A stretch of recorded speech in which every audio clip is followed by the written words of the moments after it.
Sometimes I forget there's a lot of DIYers that want to do their own tile work, which I have absolutely no issue with, but I forget little trick directional troweling. Anytime you trowel a floor, you don't have this swirl thing going on with your, whether you're using thinset in this case, or even if you're using mastic, say for a backsplash, don't get in the habit of doing a swirl. Do directional troweling, whether it be elongated or crossways. These are 36-inch tile. Tile are getting longer and longer. When you do directional troweling, as I've done here, a little sample I'm going to take up in a minute, very, very long tile. So if you're doing it like this, and of course you want to back butter your tile. If you're doing it like this, the whole idea is to collapse these ridges. When you push down on your tile, you want all the air to go out. The thinset on the back of your tile and the top ridges of here make contact and then collapse so that you're getting good coverage. You're shooting for 100% coverage on this tile. You'll probably get 75–80% most of the time, but that's what you're shooting for. You see how long this tile is. When you collapse it, it's a little more difficult for the air to get out, especially when you have a tile right next to it, than it would be if you crossways your troweling, on a long tile especially. So when I push down on this, you see the air is able to escape when you collapse the tile a lot easier than if it was elongated, just based on the length of the tile. At the end of the day, you have not finished out your tile. You still have a ways to go, but your last tile is kind of sitting there precariously because the thinset you put under there might make them move. In fact, all the thinset that you put previously is still wet. So at the end of the day, get yourself a board of some sort, straight edge, and push those up. I usually use some tile. You could use a bucket of water or something like that, something heavy that'll push up against those tiles so they do not move.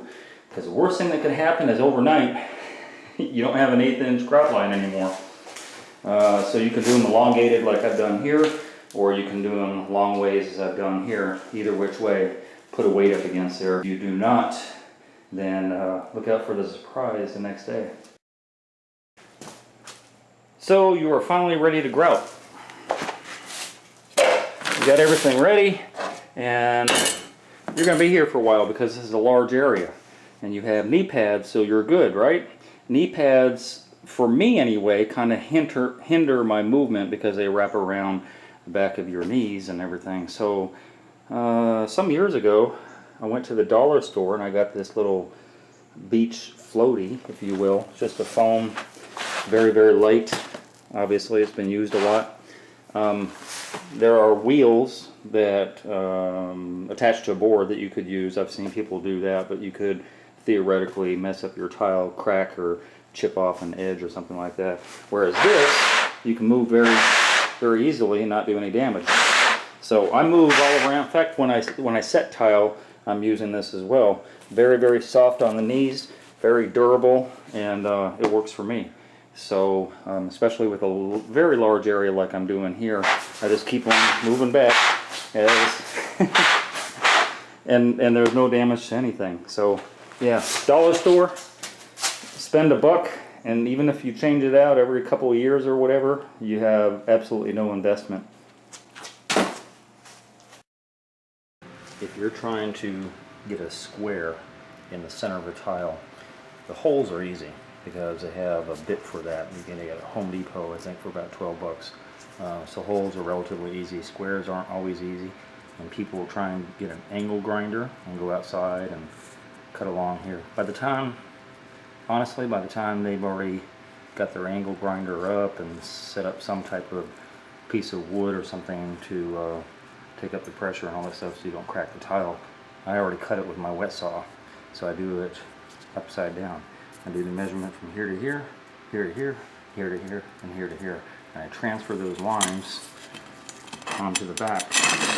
It's a little annoying actually when the ends of them break and I get down to the point where they're about 2 or 3 inches and I just kind of use them for spares. You can see clearly this one broke, and then I have to revert to my secondary and my third, and I always try and have them sharpened. But the beauty is you can actually sharpen both ends. So when you break one, you don't all of a sudden have to grab for your spare, you just turn it around. These pencil lines will not stay with all that water. So don't be afraid to mark with a Sharpie, especially on this type of tile. It's not smooth on the back. That'll stay on there long enough to get your cut. And I'm going to try and set up my camera over by my saw so you can see how this is done. Don't put a lot of pressure on here.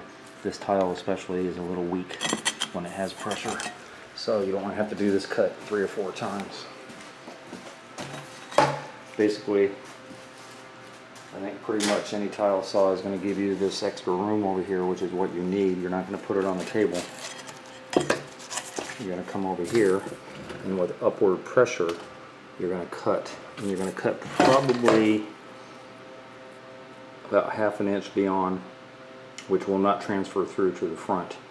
And if you want to put a little mark there, you can. I have a pretty good feel for how far I can go with my blade, but put a little mark there about 1/2 inch over, and that's how it's done.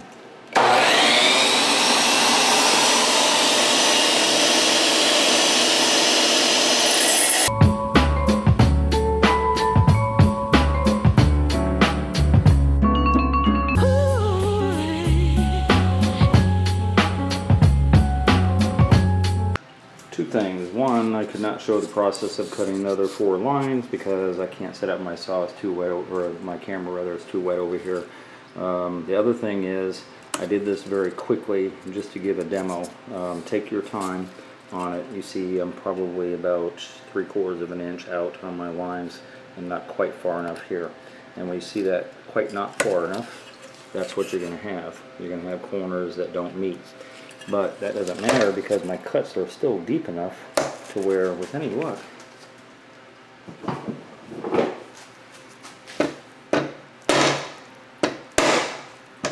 nope, I cracked it. Cracked it there too. So they weren't deep enough. I actually scribed this from my screw box. So do a little slower, take your time.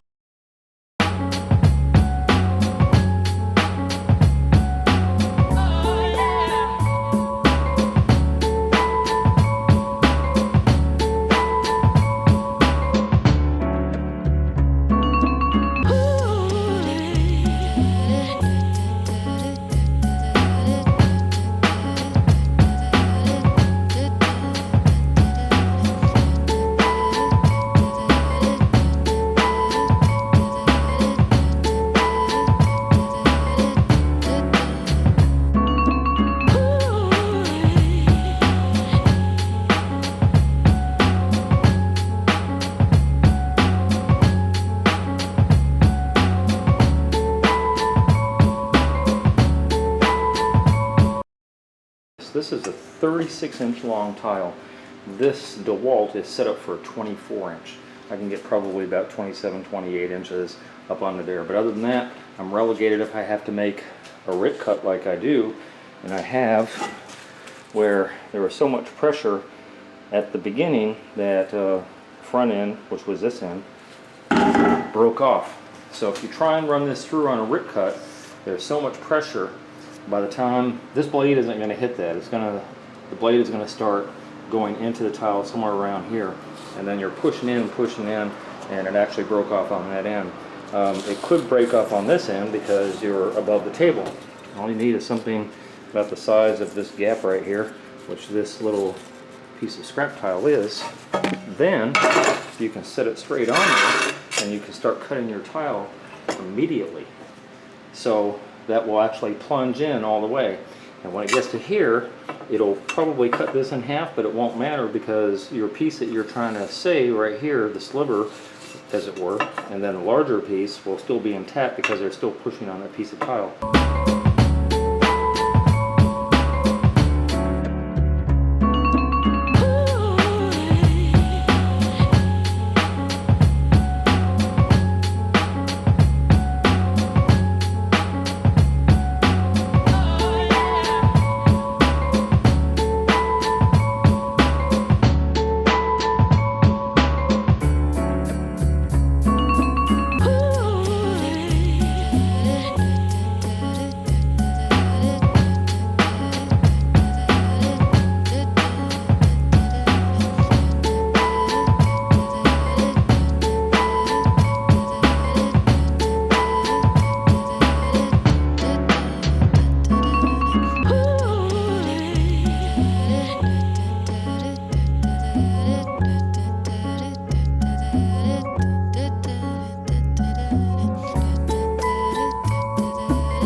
you enjoyed that video.